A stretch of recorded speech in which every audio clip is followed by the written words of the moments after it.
Hello everyone. In this presentation, we will analyze the provisions of law in relation to preliminary, inchoate or incomplete crimes. What is an inchoate or incomplete crime? We have already seen that two elements are always necessary to constitute a crime, actus reus and mens rea. Mere actus reus without mens rea or mere evil intent or design without an overt act following it will not amount to a crime. But sometimes there may arise a situation wherein there is evil intention and there is an overt act committed in furtherance of the intention, but the consequence which was intended may not have occurred. In such a situation, will the person causing the overt act be liable at all? For example, A shoots at B and misses the aim. The actus reus is incomplete because though there is human action, the result which is prohibited has not occurred. The law steps in to punish acts which constitute an early stage in the commission of crime because such activities are considered dangerous to the society. But just as only mens rea is not punished, so also the earlier conceivable stages of actus reus only constitute the preparation stage and hence is usually not punished. Only when the actus reus goes some way towards carrying it out, they are punishable as preliminary crimes. There are three classes of preliminary crimes which are punishable under the Indian Penal Code because they proceed far enough to be singled out for punishment. They are abetment, criminal conspiracy, and criminal attempt. This presentation will focus on the rules pertaining to abetment, and the next presentation will be about the provisions pertaining to criminal conspiracy and criminal attempt. Coming to abetment, a criminal act may be committed by a person of his own accord or on the suggestion of another or in pursuance of a common plan. The person who suggests the commission of a crime is called an abettor, and the person to whom the suggestion to commit a crime is made is the abetted. Abetment under the Indian law takes three forms: abetment by instigation, abetment by conspiracy, and abetment by aid. Instigation means to provoke, incite, or to encourage to do a wrongful act. In order to amount to instigation, there must be some active proceeding which has the effect of encouraging the commission of crime. Mere silence would not amount to instigation. Silent approval, if it has the effect of inciting or encouraging the offense, would only amount to abetment by instigation. For example, when a woman prepared herself for performing sati, X and Y followed her to funeral pyre and stood by her repeating Ram Ram. They were guilty of abetment. Where a person by willful misrepresentation causes a thing to be done, he may be liable for abetment by instigation. An intention or preparation to abet is not abetment. Abetment is an offense only if the act abetted is itself an offense punishable under the Indian Penal Code or under any other penal law. Thus, abetment to commit the tort of trespass or civil trespass does not amount to an offense under the Penal Code. What is abetment by conspiracy? When a person agrees with one or more persons to commit an offense and an illegal act or omission occurs in pursuance of the agreement, it would amount to abetment by conspiracy. Conspiracy is an agreement between two or more persons to do an illegal act or a legal act by illegal means. The mere agreement to commit an offense amounts to criminal conspiracy. If some illegal act or omission occurs in pursuance of the agreement, it amounts to abetment by conspiracy.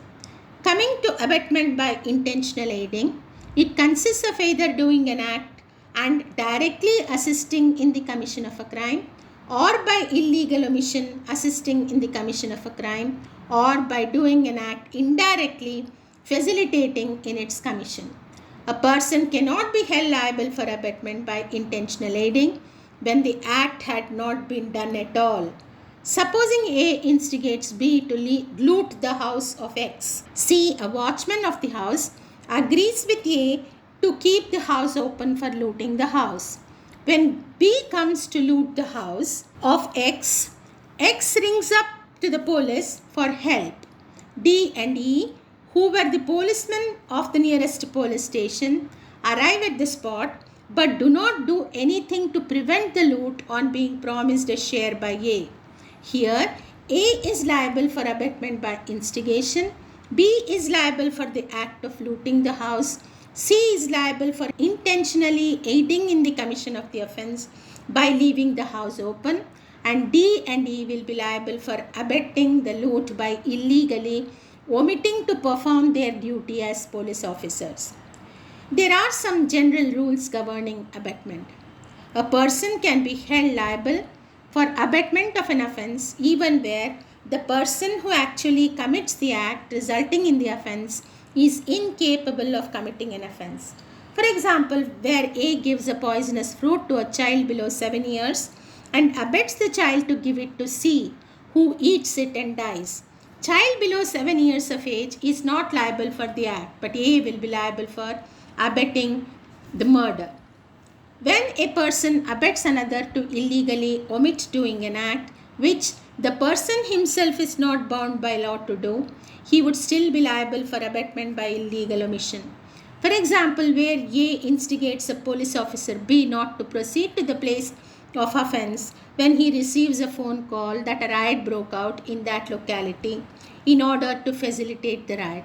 Here, though A is not bound by law to suppress a riot, as he abetted a police officer not to perform his duty, he would be liable for abetment. Though the act abetted is not committed by the person abetted, yet the person who abetted the act will be liable for abetment. Similarly, even where the abetted is suffering from some incapacity or does not have the same guilty intention or knowledge, the abettor will still be liable for abetment. For example, where A asks B to pick up C, a child below 12 years, from school and bring him to his residence by causing B to believe that the child was his relative and his parents were out of station when in fact he was actually kidnapping C. B brings the child to A believing what he said is true. A will be liable for abetment of kidnapping, though B would not be liable for kidnapping. Abetment being an offence, abetment of abetment is also an offence. Thus, where A abets B to abet C to commit theft in D's house, both A and B are liable for abetment. In order to make a person liable for abetment by conspiracy, it is not necessary that he must have entered into agreement with the abetted, that is, the person who actually committed the illegal act. Thus, where A engages with B in a conspiracy to set X's house on fire and B gets it done by C, A will be liable for abetment by conspiracy, though he does not know C and had not concerted with C. Even where a person abets the commission of an act outside India, which if committed in India would have been an offence, he would be guilty of abetment. Thus, if A from India abets his son B in America to take an amount of rupees 50 lakhs as dowry from the parents of the girl C, with whom he is engaged to marry, as dowry is an offence in India, A will be guilty of abetment.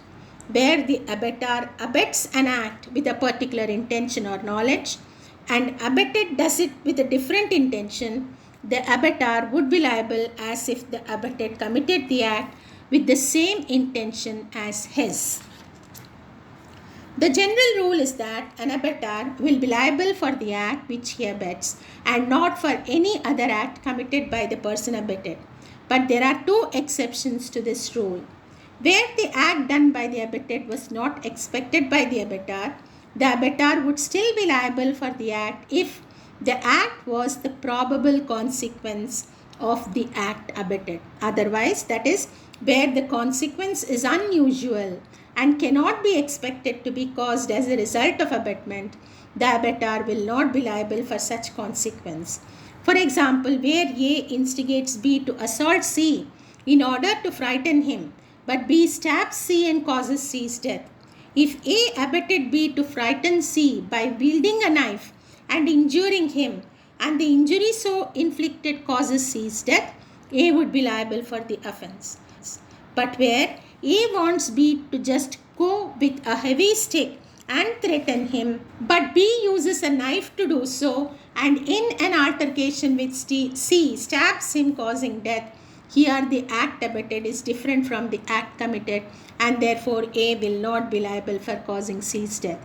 Similarly, where the act done causes a different effect from that intended by the abettor would be liable for the effect caused if he knew that the act abetted was likely to cause the effect.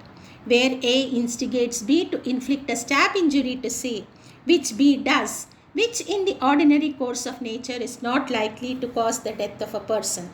But while undergoing treatment for the wound, gangrene sets in which results in C's death. Though A's intention was to inflict only a knife injury, A will be liable for causing death because it is a probable consequence, and he ought to know that there is a likelihood of death from such injury. If the act committed is the consequence of the act abetted, the abettor can be punished cumulatively for the act abetted as well as the act committed, provided such sentence can be passed in that case. If the abettor is present at the time when the offense is committed, he would be deemed to have committed the offense.